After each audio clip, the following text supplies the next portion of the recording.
There are two types of people in this world. Those who jump out of bed, start their day with a smile on their face, and those who press the snooze button 4 times before rolling out of bed and crawling to their coffee machine. Which one sounds more like you? If you're watching this video, you probably fall into the second camp. The good news is there is hope. You can make mornings less painful. In this video, I'm going to share with you 5 strategies to help you become a morning person.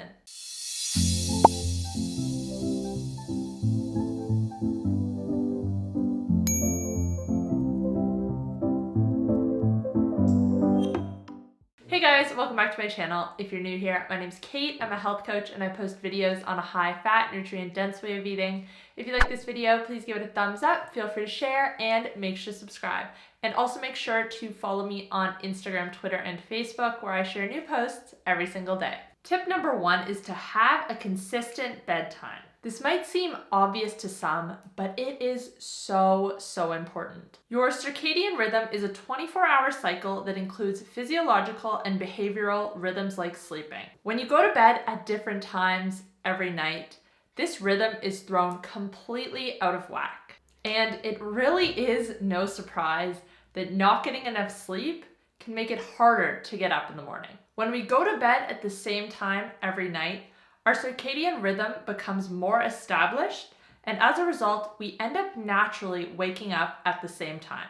Tip number 2 is to not use blackout curtains. As I said before, a poor night's sleep can make it harder to get up in the morning because you're not fully rested. You want your room to be dark because the absence of light sends a critical signal to your body that it's time to rest, whereas on the other hand, the presence of light does the opposite. A good set of blinds or curtains, yes, it's going to make your room dark during the night, but it's also going to be dark in the morning when you're trying to wake up. In the morning, we want that sunlight. We want to see it because that's going to help us wake up. The light receptors in our eyes gauge the brightness of light around us and tell us it's either time to wake up or it's time for bed. I think a better option than curtains or blinds is a sleep mask and allowing yourself to see that natural light in the morning. When you put the sleep mask on in the evening, it's nice and dark, you fall asleep, you hopefully stay asleep, but at some point during the night, I know for myself at least, it usually falls off, and then when the sunlight starts to come in the morning, that helps me wake up. I just got this one a few weeks ago from Blue Box, and it is life-changing. It doesn't let in any light because of its shape. Honestly, I have tried a bunch of different sleep masks and none have worked as well as this one does. Tip number 3 is to not set an alarm. This goes along with my last point. If you're sleeping in an appropriately lit room, there shouldn't really be a need for an alarm clock. When the sun starts to shine in, you'll begin to wake up naturally. The other part to this is that it allows your body to wake up during the proper sleep cycle. There are 2 main types of sleep, REM sleep and deep sleep. When we wake up during deep sleep, this is when we tend to wake up feeling really groggy. Ideally, we want to be waking up during REM. Now, not waking up with an alarm clock can take a bit of adjusting to if you currently rely on one. But keeping your bedtime consistent, as I previously mentioned, will help you get to a place where you don't need it anymore. And you can always set it as a backup 10 or 15 minutes after your ideal wake-up time, just in case you don't wake up naturally. Tip number 4 is to limit caffeine consumption. I did a video a couple of weeks ago on the pros and cons of coffee, and in that video I mentioned that coffee is easy to become dependent on. The reason this is because caffeine blocks adenosine receptors.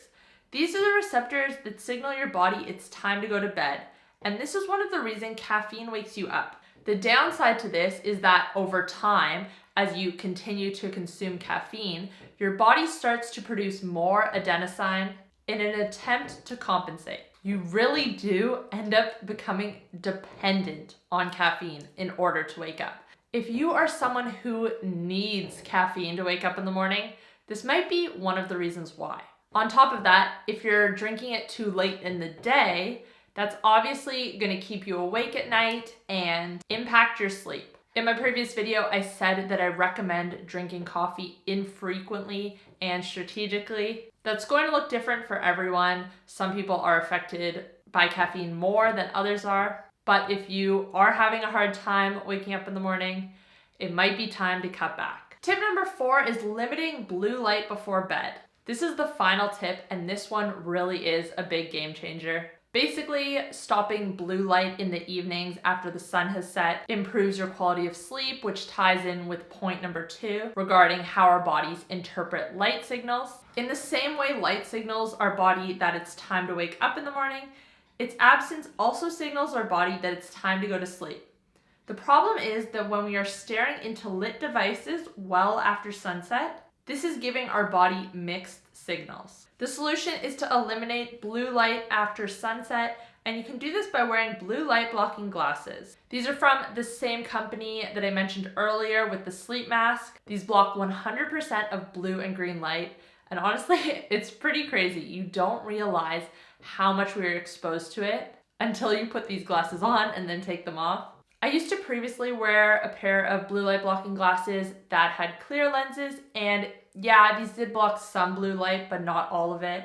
I've noticed since I've started wearing this pair consistently after sunset that my deep sleep has increased. And those are my 5 tips for how to become a morning person.